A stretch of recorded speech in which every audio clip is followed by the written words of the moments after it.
এসে এবং তাদের যে অ্যালাইড ফোর্স তারা সবাই অ্যাটাক করলো। পরে এই ইন্টেলিজেন্স রিপোর্টে এরা বের হয়েছে যে তাদের এই যে প্রচারটা ছিল, ইন্টেলিজেন্স রিপোর্টটা ছিল, এইটা ছিল ফলস। করে আরব কালচার ধারণ করে সেইখানে কোনো একটা দেশে দেখলাম, সম্ভবত কাতার, মেয়েদেরকে লাইন বেঁধে দাঁড়া করাইয়া চুলের নাচুনি দিয়ে তারপর তাকে অভ্যর্থ জানিয়েছে। নেতানিয়াহুর তাকায় এমন ভাবে, এই বৎস আসি তোমার সাথে, মানে গায়ে হাত দিয়া, মানে দুইজনের ফেসিয়াল এক্সপ্রেশন যদি তখন আপনাদের খেয়াল থাকে, বিবিসিতে সমস্ত মিডিয়া বেরোইছে, এই বৎস চালিয়ে যাও, একেবারে মনে হয় যেন জানি দোষ একেবারে জড়াই ধরছে।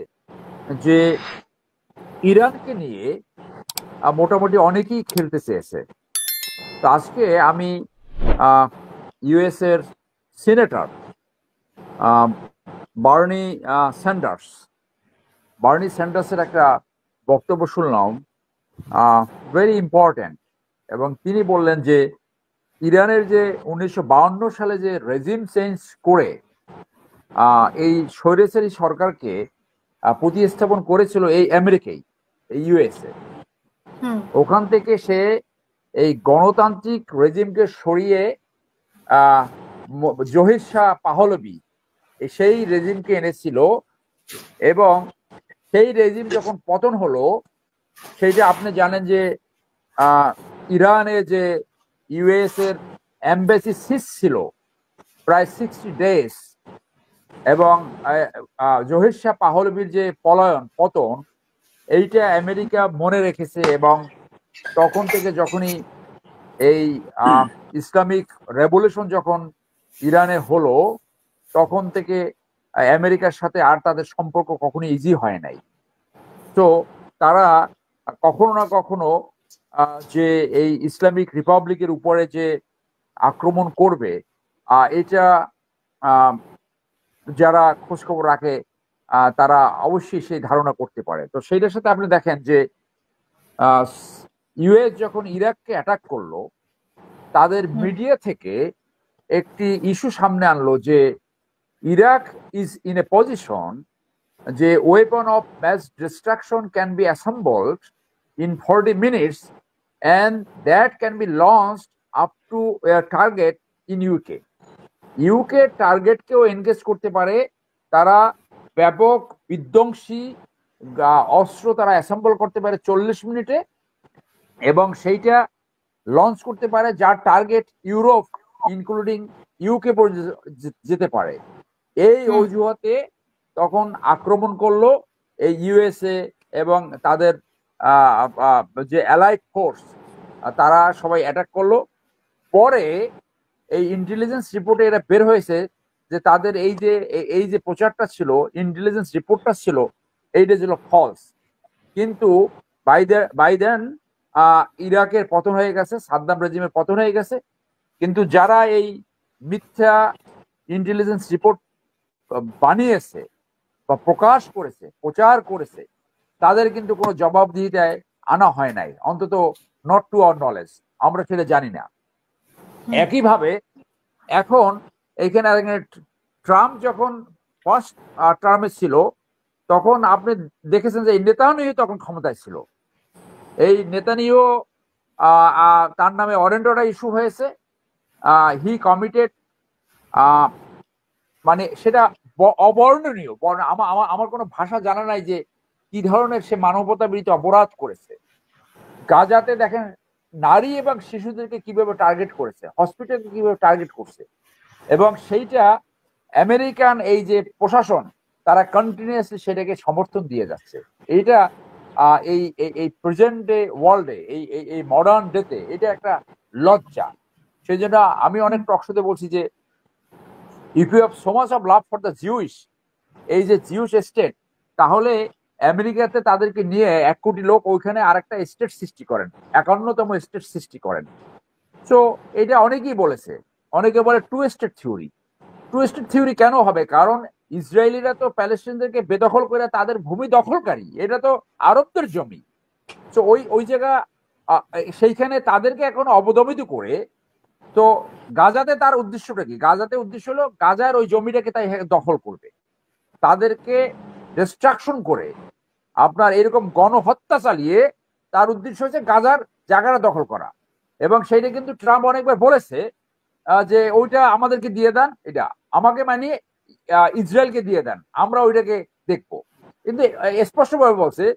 তো ওই ট্রাম্প হইলো যাতে মাতাল তালে ঠিক, কথা অনেক সময় বলে একটা বাতালের মতো লাগে, কিন্তু এটা তলে তলে কিন্তু প্রচন্ড মানে এই রেসিস্ট এবং এই যে white supremacy, he champion the policy off white diplomacy. অর্থাৎ ওর ওই যে ওই ইসরায়েল এবং হোয়াইট, এইটি হলো তার পলিসির অংশ। সেই জন্য আপনি দেখেন যে কিছুদিন আগে আরবে ঘুরে গেল এবং এই আরবের কিছু রাষ্ট্র তাকে যেভাবে অভ্যর্থনা দিল, এটা ব্যক্তিগতভাবে আমাকে লজ্জিত করেছে। আমি লজ্জা পেয়েছি যে আত্মসম্মান বোধ থাকলে একটা রাষ্ট্র এরকম করে, আরব কালচার ধারণ করে। সেইখানে কোনো একটা দেশে দেখলাম সম্ভবত কাতার, মেয়েদেরকে লাইন বেঁধে দাঁড়া করাইয়া চুলের নাচুনি দিয়ে তারপর তাকে অভ্যর্থনা জানিয়েছে। মানে এটা কেন দরকার হলো? চুলের নাচুনি দিয়া ট্রাম্পকে ই করতে হবে, তারপরে জেট উপহার দিল। তো তার মানে কি, এই যে সমস্ত রাষ্ট্র সে ভিজিট করেছে যাদের সাথে সুসম্পর্ক, সৌদি আরব, কাতার, ইউনাইটেড আরব আমিরাত, ইনক্লুডিং জর্ডান, এটা কিন্তু তার প্রভাবের বলার বাইরে কখনোই যাবে না। তো ট্রাম্প এটা শিওর হয়েছে। শিওর হয়ে যখন দেখলো যে এখন কিছুটা ইরান কিছুটা আইসোলেটেড হয়ে গেছে, এবং তারা এইটাকে অ্যাসেসমেন্ট করেছে এভাবে যে চীন সম্ভবত মোরাল সাপোর্ট দিলে আপনার আন্ডারগ্রাউন্ডে যদি অস্ত্র দেয় কিন্তু ফিজিক্যালি তার পাশে দাঁড়াবে না। আর রাশিয়া নিজে ইউক্রেনের সাথে যুদ্ধে লিপ্ত আছে, রাশিয়া ওই রকম সাপোর্ট দিতে পারবে কিনা। তো এই সুযোগে দুইটা উদ্দেশ্যে এখন এই ইরানের উপর আক্রমণ চলেছে। This is not the war between Iran and Israel, this is the war between Iran, Israel and America. একদিকে আমেরিকা এবং ইসরায়েল, আর একদিকে হলো ইরান। ইসরায়েল এবং আমেরিকা সমস্ত আন্তর্জাতিক আইন ভঙ্গ করে, সমস্ত নিয়ম নীতি ভঙ্গ করে, সমস্ত চুক্তি ভঙ্গ করে এই আক্রমণ চালিয়েছে। কি অজুহাত? তারা ধারণা করছে যে ইরান সম্ভবত নিউক্লিয়ার বোম টেস্ট করবে, অথচ সমস্ত রিপোর্টে যেটা মেজর জামান যেমন বলে গেলেন যে এর ধারে কাছেও নাই।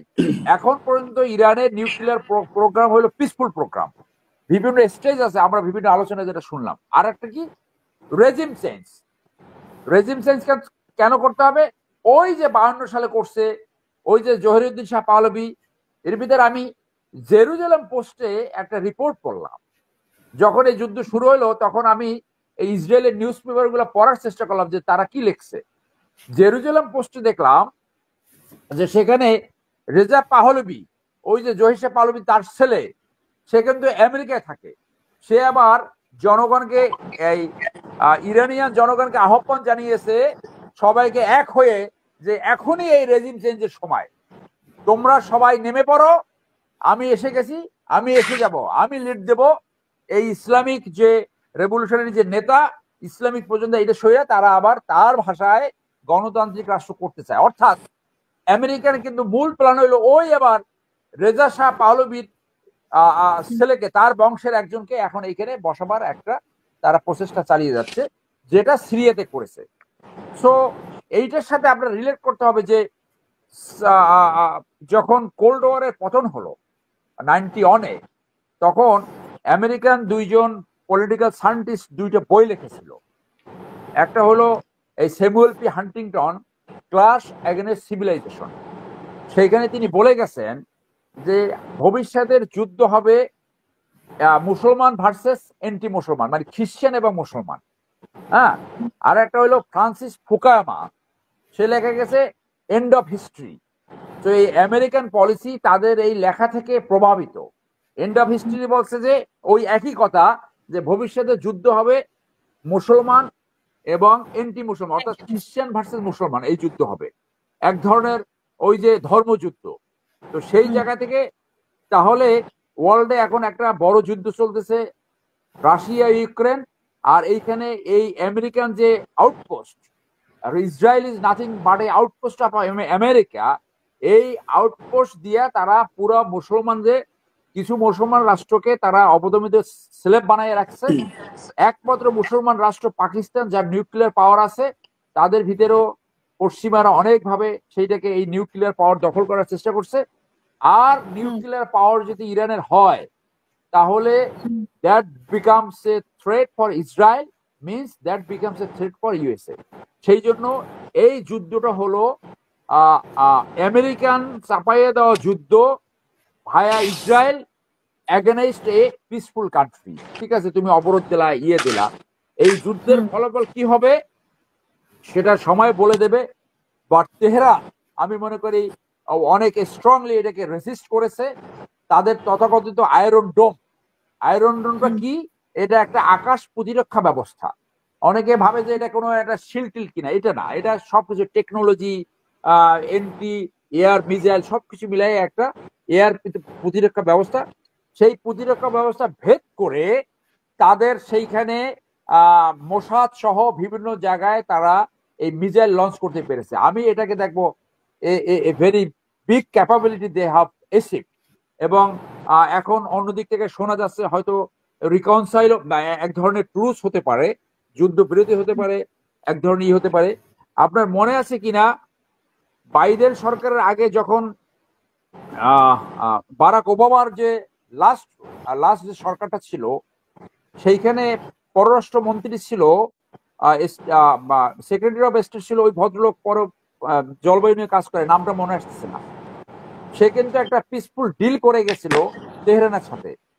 সেইটা ডোনাল্ড ট্রাম্প প্রথম এসে সেটাকে বাদ দিছে। তো ডোনাল্ড ট্রাম্পের কভার্ড পলিসি ছিল, অন্তর্নিহিত পলিসি ছিল, কখনো না কখনো সে ইরানকে আক্রমণ করবে। এবং ডোনাল্ড ট্রাম্পের প্রথম টার্মে যখন নেতানিয়াহু যখন আমেরিকা ভিজিটে যায়, তাই এমন ভাবে নেতানিয়াহুর দিকে তাকায়, এমন ভাবে, এই বৎস আসি তোমার সাথে, মানে গায়ে হাত দিয়া, মানে দুইজনের ফেসিয়াল এক্সপ্রেশন যদি তখন আপনাদের খেয়াল থাকে, বিবিসিতে সমস্ত মিডিয়া বেরোইছে, এই বৎস চালিয়ে যাও, একেবারে মনে হয় যেন জানি দোষ একেবারে জড়াই ধরছে। এই সেকেন্ড টার্মে এই এই এই এই ট্রাম্প এসে, যার মিথ্যা বলার একটা, মিথ্যা বলাই ওর চরিত্রের অংশ, ও প্রথমে এসে টার্গেট করছে ইরানকে ধ্বংস করবে। সেই জন্য এইটা হইল আমেরিকান ওয়ার এগেনস্ট ইরান ভায়া তাদের এই যে মিলিটারি আউটপোস্ট ইসরায়েল। সেই জন্য ইরান, আমি মনে করি, আই হোপ ইরান এটাকে রেসিস্ট করতে পারবে।